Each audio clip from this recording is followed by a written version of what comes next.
Assalomu alaykum aziz talabalar. Bugungi video darsda sizlarga Mirzo-Ulug'bek nomidagi O'zbekiston Milliy universiteti xorijiy filologiya fakulteti ingliz filologiyasi kafedrasi o'qituvchisi Dilkhumor Israilova taqdim etmoqdaman. Ijozatingiz bilan darsni qolgan qismini ingliz tilida davom ettirsam. Hi my dear students, today's video lesson is presented by me, Dilkhumor Israilova, English language instructor at National University of Uzbekistan, named after Mirzo-Ulug'bek, Foreign Philology Faculty, English Philology Department. And today's video lesson is designed for first-year students studying reading and writing skills. And the topic of today's class is persuasive writing. And if you have any questions related to particularly this class, you may send your questions to this email. So let me introduce you with the agenda of my today's class. At the beginning, I will build background on today's topic by activating your schemata, let's say your previous knowledge related to persuasion, and in further slides, lead-in is given in the form of a picture cue task, and of course, as in a formal instruction part, I will briefly provide information related to the persuasive writing techniques, and there is a follow-up task which is related to the topic, and at the end I will briefly sum up today's main points.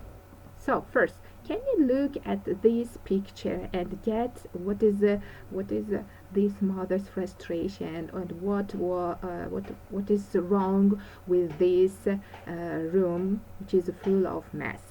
So, can you think just a time when your parents tried to persuade you to do something, and what was it, and what did they say in order to persuade you to do something, and whether it was successful or it was just a failure?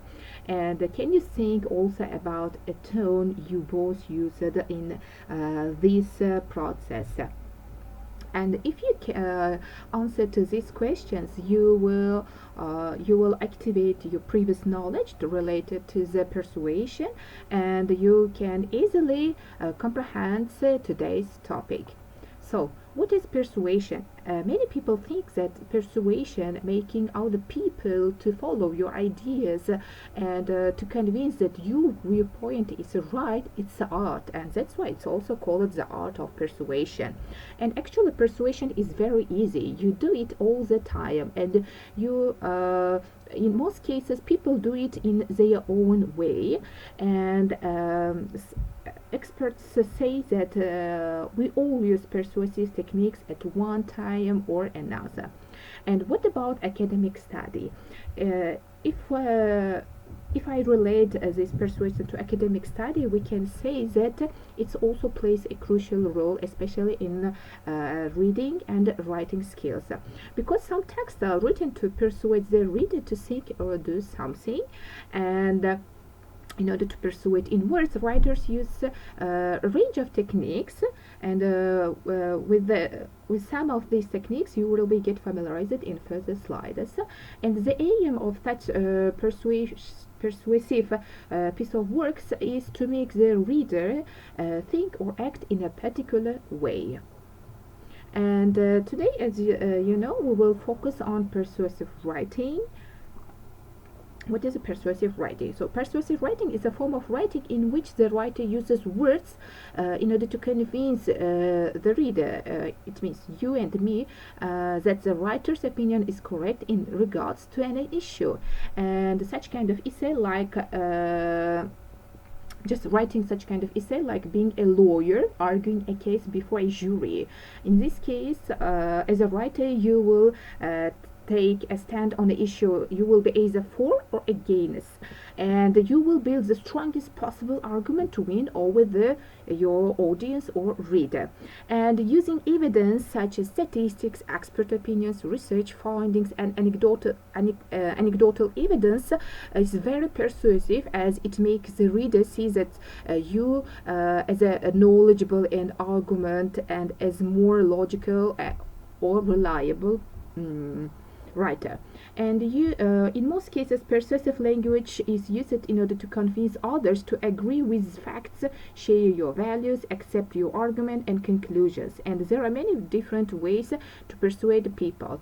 And here you can see that several techniques are given in order to help you to comprehend these techniques. So first one is cause and effect. By showing cause and effect relationship, you arguments may claim that there is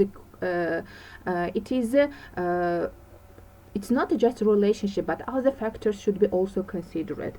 And just applying analogy technique means that a form of reasoning which compares one thing with another is very successful because it makes a particular point. And using inclusive language such as we, our, us, and exclusive language such as them can persuade by including the reader or by creating a sense of solidarity or sense of responsibility. So, and here you can also see another persuasive techniques like using rhetorical questions in order to engage the audience and encourage them to consider the issue and accept your answer, or you will just imply that the answer is so obvious that anyone who disagrees is foolish. And the next one is connotation. You know that it's the emotional meaning associated with the word, and mostly persuasive authors often choose their words carefully so that connotation suits their purpose.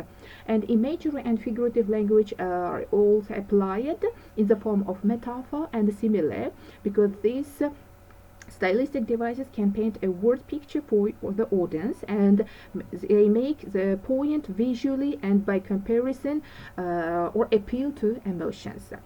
And as a successful persuader, you should also always remember the abbreviation PAUL. PAUL stands for purpose, audience, and language. You should ask these questions each time before writing a particular piece of work related to persuasive essays. So here you can see the persuasive essay outline, which consists of 4 parts, including introductory paragraph, body paragraph, opposing view paragraph, and concluding paragraph. So as a good persuader, you should always remember these let's say elements of a good persuader. And here you can see that each the word persuader is described, and each letter stands for a particular point. For example, P, personal pronoun, emotive language, rhetorical questions, statistics and facts, using an authority figure, alliteration and anecdotes, description and imagery, exaggeration, repetition, and group of 3.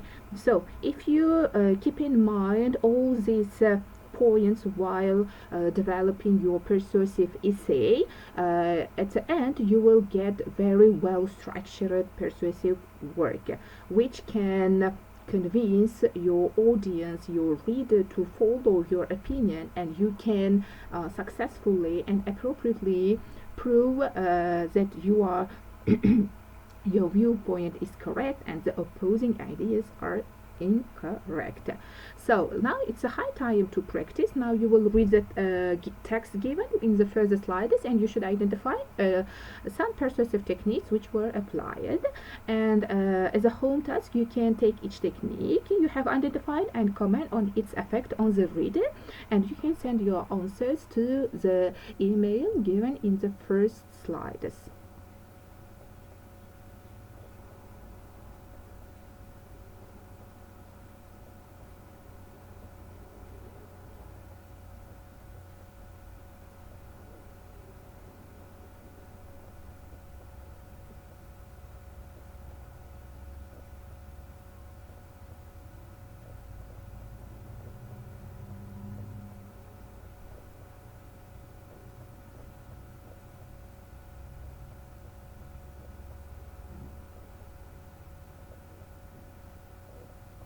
So hopefully you could identify some persuasive techniques which were applied in those texts.